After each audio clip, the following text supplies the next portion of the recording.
Yun nga ang hindi nagpapatulog sa akin sa gabi. Kasi syempre gusto ko sana kung anong nararanasan ko, maging ganun din yung kay Nato, di ba? Na maunawaan din niya kung anong naiintindihan ko tungkol sa Iglesia ni Cristo.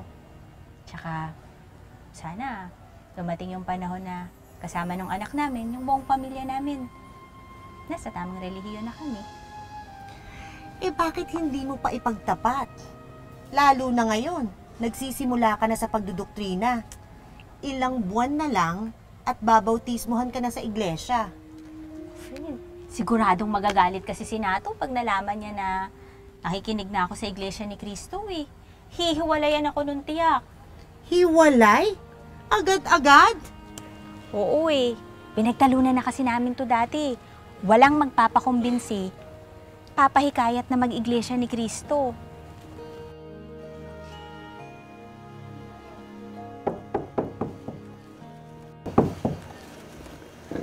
Mami, pwede po tabi tayo? Di ako makatulog eh.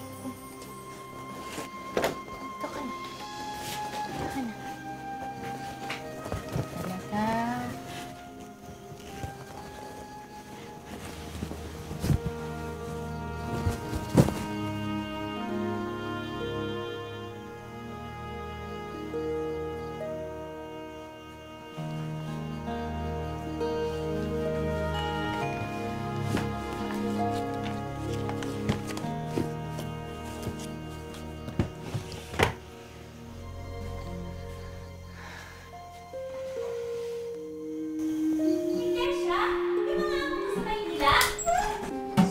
Oo nga.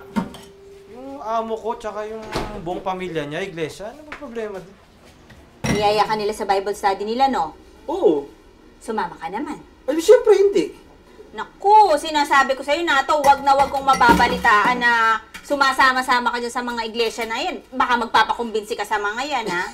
Ba't naman ako magpapakumbinsi, Marie? Ito naman, oh. Wag na wag kong malaman na mag-iiglesia ka dahil ang iglesia ang mga amo mo, ha? Ba't ko naman gagawin yun? Ako mag-iiglesia? No way. Talagang no way. Eh di ba galit na galit nga tayo sa mga iglesyang yan? Oo nga, di ba? Ako pa nga yung galit na galit kapag lumilipat yung mga members natin sa kanila. Ito naman, oh. Ay naku, sinasabi ko sa'yo. Pag talagang malaman ko na nag-iglesia ka, maghihiwalay tayo. Sinasabi ko sa'yo. Hiwalay agad? Marie? Seryoso ka dyan? Hiwalay agad? Hiwalay! Malaman ko lang, iiwan talaga kita. Maghihiwalay talaga, ikakahiya talaga kita. Oo na, sige. Ang katumbas ba ng pagyakap ko sa tunay na relihiyon ay ang pagkasira ng pagsasama naming mag-asawa? Tulungan mo po ako, Diyos ko, na makapag-isip ng tama.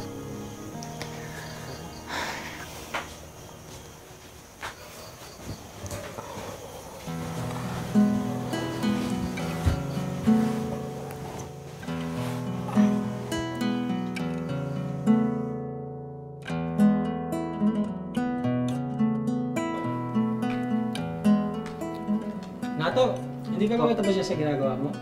Malapit na, Doc. Malapit na mabalance yung mga reimbursement, so Mag-overtime ka? baka, Doc, eh. Tamang-tama.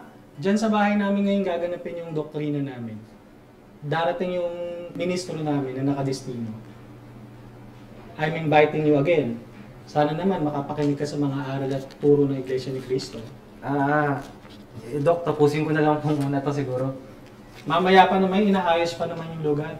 Tamang-tama, tapos ka na dyan.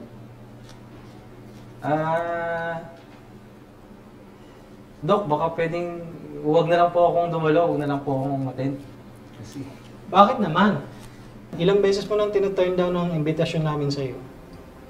Kasi Doc, di ba? Pastor din ako dun sa religion namin eh. Awkward naman kung pupunta ako sa Bible study mo. Wala namang masama sa makikinig lang at magsusuri. Lalo na sa tulad mo na maalam sa Biblia. Okay lang po ako, Doc. Okay lang po ako. Hindi naman po ako mag-iiglesia.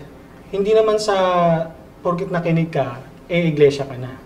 Ito ay magandang pagkakataon upang makapagsuri ka ng ibang perspective on religion and biblical teachings.